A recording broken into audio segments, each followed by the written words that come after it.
Okay, welcome back. Nordstrom's decision to drop the Ivanka Trump line of apparel enraged President Donald Trump and stunned marketing experts across the country. Joining us now to weigh in on the Trump effect with regards to the U.S. marketing and branding is marketing expert Tina Wells. Welcome. Hi, Tina. How are you? Thank you for joining us. Thank you for having me. So, do you think that the president is misusing the social media, or do you think that he is using it to communicate with the people of America? Listen, I mean, President Obama was the president of the internet, right? President Trump is the president of social media. And I think that he is continuing to use social media the way he did through his campaign. And so if I were him, I would think this is what helped me get elected. This is how I need to continue to communicate with people. Whether everyone likes it is a totally different question, but it's obviously been very effective for him. Do you think? Go ahead. On that one, though, real quick, do you think it humanizes him to be using social media? Like, do you feel like people look at it like, you know, he's taking the time out to like tweet something, or do you feel like it's distracting?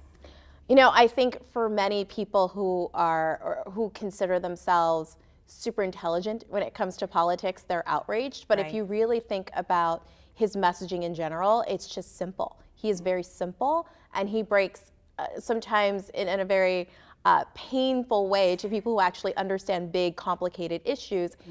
The fact that he can drill that down to 140 characters it is amazing. Is amazing. Right? And the fact that he can, again, take something super complicated, say, don't like this, don't like that.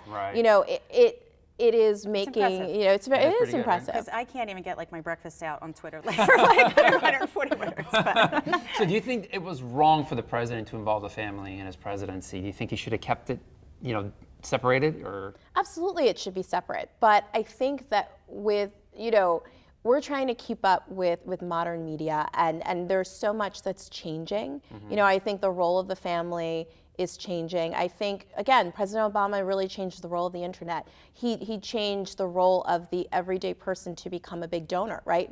He really pioneered $5, $10 donations. And I think Donald Trump is taking, you know, a stab at what social media means. And so, you know, if it's good, that's a totally different question. If we like it, if we like that change, if we like seeing families so involved, you know, this is the first president in a while to have adult children. You know, the Bushes, the Obama girls, they grew up in the White House. You know, Chelsea Clinton, these are adult children now, and so it's a totally different situation. But do you think it's fair that brands would distance themselves because of the family? I absolutely think it's fair. You know, I think at the end of the day, every brand needs to understand their core consumers, and when you really think about the core Nordstrom shopper, you know, he or she can spend $200 for a dress or for a suit.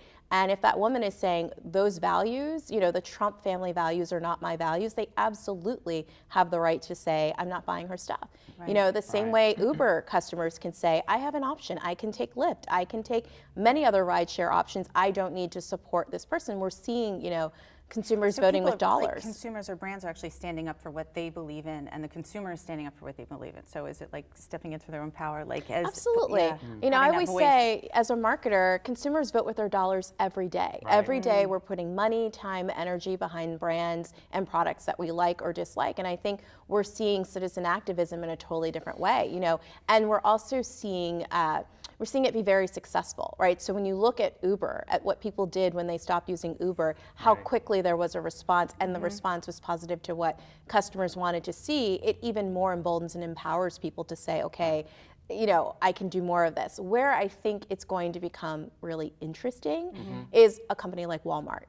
You know, they are going to, you know, so many issues you're looking at, whether we're talking about issues with China, issues with Mexico, we're talking about, you know, these big box stores that need to keep cost of goods as low as possible. But have they made a stand on how they feel about it? Like, has there been any word out like that Walmart feels this way, or are they just kind of waiting to see which way it sways? I think there's a wait and see. Wait until, right? I absolutely think so. I think many companies are going to kick the can, but I think the more they understand their customer, you know, and all of this data that exists to figure out what's the average person spending, you can easily start to run models to see, you know, when this is going to start to affect your customers. Now, Tina, without getting too political, do you think that the president needs more time to get his government together, to get his act together? Do you think he needs a little more time? I mean, I know it's a little bit of a question, right? It's a little tricky question, but...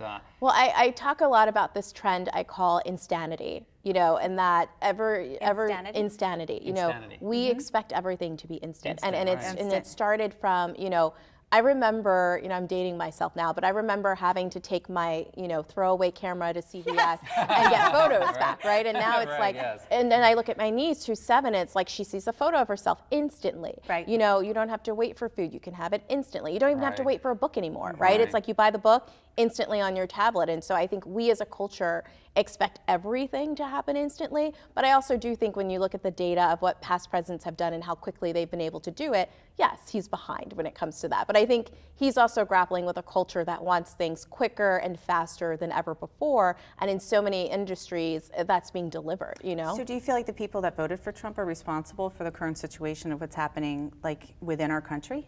Absolutely, they're responsible. And they're also, what is interesting is they're also very happy. They feel like he's delivering on what he promised to deliver. And so they are not unhappy about what's going on at all. I think we saw that in the rally last week, right? People are still really excited. So you think Trump's honesty is good for America or not?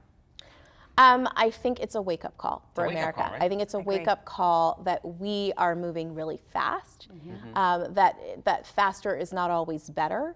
I think we're all really looking at, when it comes to news, it's like, is shock and awe always the best thing for everyone? Should we have asked more questions, way before we got to this place? And so I think it's causing a lot of us to really reflect, to really think about, is it really about, the almighty dollar, when you're seeing these big brands that are saying, no, actually, we need to put our customers first and really think about backwards, that. Like finding morals, finding integrity, finding that basis. I think we're out of time, so thank you. Thank you so much for being here. You. Really appreciate it. Really Good stuff. informative. Thank you. Cool.